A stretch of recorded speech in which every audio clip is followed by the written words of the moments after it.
तीसरा कमेंट है हमारा, नाइट ऑडिट के लिए हर रूम का रूम रेट पोस्ट करना होगा क्या? मान लीजिए रूम रेट चेंज करना ज़रूरत नहीं है, रेट सही है बट फिर भी रूम रेट पोस्ट करना होगा क्या हर रूम का? तो इसमें जो है, अगर रूम रेट सही है तो उसमें पोस्ट करने की मतलब एक एक रूम को पोस्ट करने की ज़रूरत नहीं है कि आप एक एक रूम पोस्ट करें, क्योंकि अगर आपके पास 100 रूम्स हैं तो आप सारे रूम्स की पोस्टिंग थोड़ी करेंगे एक एक करके। तो उसके लिए क्या होता है, रेट वेरिएंस का रिपोर्ट निकलता है, उसमें आपको ये कंफर्म हो जाएगा कि सारे रेट उसमें जो भी लगे होंगे उस पर्टिकुलर डे में वो सारा उसमें आ जाएगा। फिर आप उसमें एक एक करके आपको चेक तो करना पड़ेगा, ठीक है? तो वो आप एक एक करके वहाँ से आप चेक कर सकते हैं, उसमें से आप देख लीजिए कि सबका रेट सही है। अगर वहाँ सही है तो आप ऑल रूम पे सिलेक्ट करके नॉर्मली पोस्ट कर देंगे, हो जाएगा, कोई दिक्कत नहीं है। बाई चांस रेट वेरिएंस आप निकालने के बाद आपको लगा कि हाँ ये रूम तो रह ही गया, तो उसकी जो है पोस्टिंग मैनुअली कर दें, चेंज रेट करके उसके बाद उसकी पोस्टिंग कर दें। ठीक है, तो चलिए देख लेते हैं थोड़ा सा इसके बारे में। तो एक रिपोर्ट जो हमारी निकलती है रेट वेरिएंस की, ये रहा रेट वेरिएंस रिपोर्ट। इसमें ऑटोमेटिक जो भी करंट डेट होगा उसी की ही रिपोर्ट निकलेगी, ठीक है, जो भी टैरिफ लगा होगा।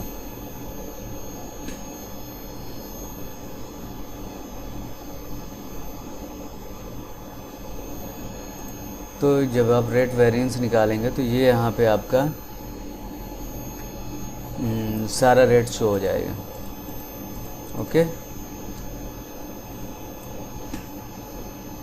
ये हमारा रैक रेट होता है स्टैंडर्ड वाला जो है, और ये जो हमने चेंज किया हुआ है, ठीक है। जैसे ये स्टैंडर्ड हमने इसको 5000 किया तो वो यहाँ शो होगा, तो हमें ये रेट चेक कर लेना है, सभी रूम के सामने वो शो होगा।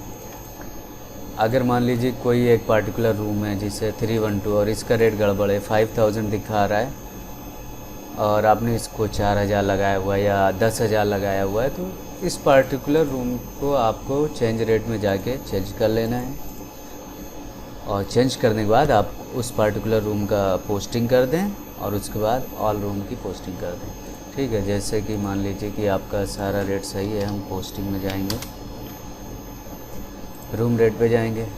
अब आपको रेट वेरिएंस में दिखा कि 312 जो है उसका रेट जो है, ठीक है, इसका मान लीजिए 311 है, इसका रेट जो है 5000 है, जो कि सही नहीं आ रहा है। तो अब आप इसको कैसे चेंज करोगे? आपको चेंज रेट में जाना पड़ेगा, चेंज रेट में जाके उस पार्टिकुलर इस 311 का आपको रेट चेंज करना है, और जब आप वहाँ से रेट चेंज कर देंगे, जब आप दोबारा से यहाँ एंटर करेंगे तो यहाँ पे वो रेट शो होने लगेगा और आपको यहाँ सेव कर देना है। एक बार जब सेव हो गया तो बाकियों का तो सही था, तो यहाँ पे आपको ऑल रूम सेलेक्ट करना है, ठीक है। उसके बाद यहाँ से सिंपली जो है पोस्ट कर देना है। तो ऐसे इसमें कर सकते हैं। अगर रेट सही है, आपको कंफर्म है 100% कि हाँ ये सही रेट है, तो आपको एक एक करके पोस्ट करने की कोई ज़रूरत नहीं है। आप ऑल पे क्लिक करिए और उसको सेव कर दीजिए, ठीक है। ओके, चलते हैं अपने अगले कमेंट की तरफ। इसमें इन्होंने लिखा है यूपीआई से पेमेंट हो तो सेटलमेंट कैसे करते हैं? वो मैंने ऑलरेडी बताया हुआ है कि यूपीआई सेटलमेंट कैसे करते हैं, बट मैं आपको फिर दोबारा से दिखा देता हूँ कि यूपीआई में सेटलमेंट कैसे करते हैं, ठीक है। तो यूपीआई सेटलमेंट के लिए आपको पहले एक रूम लेना होगा, कोई भी, यही रूम ले लेता हूँ मैं। चेकआउट पे आएंगे, ठीक है, इसको मैं सारा एक में कर देता हूँ ताकि एक ही बिल निकले। Merge confirm, okay. Print bill पे आएंगे,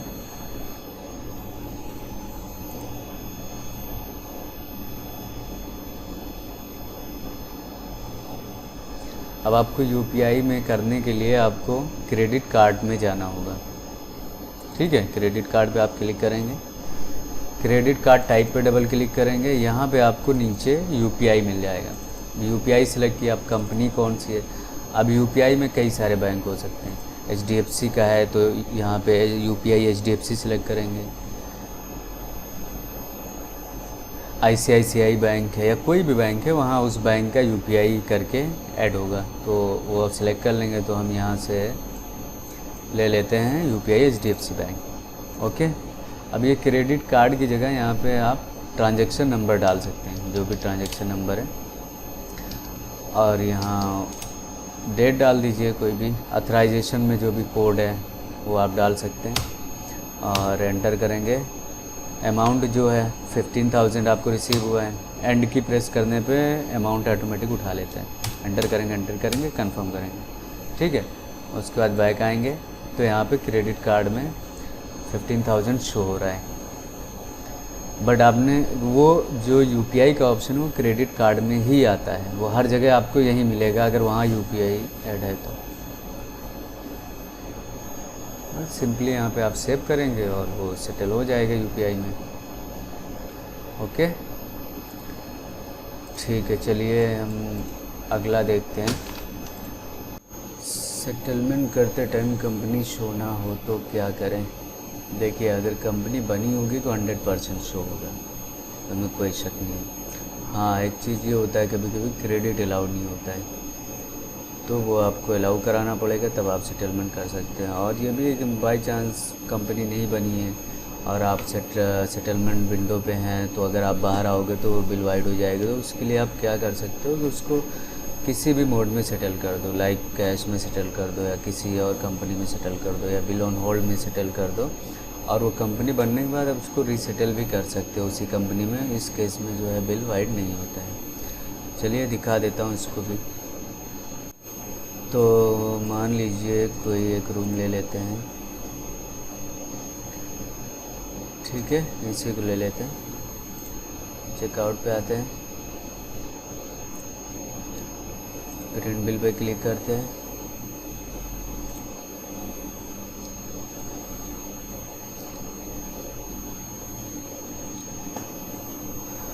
अब मान लीजिए कि आप किसी कंपनी में सेटल करना है और वो कंपनी यहाँ है ही नहीं है, तो यहाँ पे एक डिफ़ॉल्ट कंपनी होती है बिल ऑन होल्ड, ठीक है। वो अपने सीनियर से परमिशन लेके ही करना होता है। ये सिलेक्ट करेंगे, अमाउंट लेंगे, कंफर्म करेंगे, ठीक है। आप बिल ऑन होल्ड कंपनी से जाके करेंगे तब भी वही उसी कंपनी में जाएगा बिल ऑन होल्ड में। और अगर आप यहाँ पे बिल ऑन होल्ड पे क्लिक करेंगे और यहाँ सेलेक्ट करेंगे, ठीक है, तब भी उसी कंपनी में ही जाता है। ये डिफ़ॉल्ट कंपनी बनी होती है। और मान लीजिए कि कंपनी नहीं बनी है, आपको इसको सेटल करना है, बैक आ नहीं सकते, तो आप कैश में भी सेटल कर सकते हैं इसको, ठीक है। ये मैं इसको सेटल करके आपको दिखा देता हूँ। कैश में सेटल करेंगे, उसके बाद इसको हम रीसेटल करेंगे किसी दूसरी कंपनी में। चलिए देख लेते हैं। मतलब आपने अगर एक बार सेटलमेंट आपका हो गया तो आप उसको गलती से कैश में हो गया तो आप उसको कंपनी में कर सकते हैं, कंपनी में हो गया तो कैश में कर सकते हैं, क्रेडिट में हो गया तब भी कर सकते हैं। उसमें मतलब कोई वो नहीं है, उसमें बिल वाइड भी नहीं होता है, सेम बिल होता है। देखिए बिल नंबर है 5682, ठीक है। अब हम रीसेटलमेंट में चलते हैं। यहाँ से आएंगे सेटलमेंट में, सेटलमेंट्स में आना है आपको। यहाँ से हमें बिल जो भी सेटल्ड हुआ था 311 था, 311 को हम सिलेक्ट करेंगे। बिल इज ऑलरेडी सेटल्ड बता रहा है, ओके। किस में सेटल्ड था ये? कैश में। हमें किस में करना है? कंपनी में। अब मान लीजिए वो कंपनी नहीं बनी थी और कंपनी बन गई, ठीक है, क्योंकि आपका बिल वाइड नहीं हुआ। यहाँ पे देखिए 5682 यही बिल नंबर था उसका भी, तो यहाँ कंपनी बन गई। यहाँ कंपनी में आएंगे, कंपनी बन गई, एंटर करेंगे, कंफर्म करेंगे, ओके, ठीक है, सेव करेंगे। और ये हमारा अभी जो कैश में था सेम बिल हमारा कंपनी में सेटल हो चुका। तो आप ऐसे कर सकते हैं जिससे कि आपको वाइट ना करना पड़े। ठीक है, ये हो चुका है। आपको बिल निकालना है तो बिल निकल आएगा। अब यहाँ से हम सेटलमेंट समरी देखेंगे तो वही 15,000 जो हमने अभी किया था, पहले कैश में किया था, अभी वो कंपनी में शो होने लगेगा क्योंकि हमने उसको रिसेटल करके कंपनी में कर दिया। ठीक है, तो देख लेते हैं 311 ये रहा 15,000। सेटलमेंट किस में है? कंपनी में। पहले ये कैश में था, तो इसको रिसेटल कर सकते हैं, बिल नंबर नहीं चेंज होता है। ओके, तो चलिए अगला कमेंट देखते हैं क्या है। डिपॉजिट चेक टाइम करते हैं, मुझे लग रहा है ये कहना चाह रहे हैं डिपॉजिट चेक इन के टाइम करते हैं। ऐसा कुछ नहीं है, आप चेक इन के टाइम में भी कर सकते हैं डिपॉजिट अगर आपको एडवांस मिल रहा है, और आप चेकआउट के टाइम भी कर सकते हैं। चेकआउट के टाइम में अगर आप पहले डिपॉजिट कर देंगे तो आपका जो भी बैलेंस है वो ज़ीरो हो जाएगा। आपको सिंपली वहाँ सेटल करने की ज़रूरत नहीं है, एंटर करेंगे वो सेटल हो जाएगा क्योंकि ऑलरेडी आपने वो डिपॉजिट कर रखा है। जिस भी उसमें किया होगा कैश में क्रेडिट में वो हो जाएगा। आप पहले भी कर सकते हैं, आप बाद में भी कर सकते हैं, उससे कोई दिक्कत नहीं है। ओके, नेक्स्ट कमेंट देखते हैं। अगर रूम रेट चेंज ना करना पड़े तो मान लीजिए गेस्ट का रूम चेंज करने का ज़रूरत नहीं है तो कैसे होगा नाइट ऑडिट? तो अगर आपको कोई चेंजेस ही नहीं करना है तो आप सिंपली नाइट ऑडिट का जो प्रोसेस है वो फॉलो करिए। आपको लगता है कि उसमें जो है हमें कोई चेंजेस नहीं करना है, सब कुछ सही है, तो आप कर सकते हैं, उसमें कोई दिक्कत नहीं है। अगर नाइट ऑडिट एक बार हो गया और आप चाह रहे हैं कि रूम का टैरिफ गड़बड़ हो गया, मैं उसको सही कर दूं, तो वो पॉसिबिलिटी नहीं है।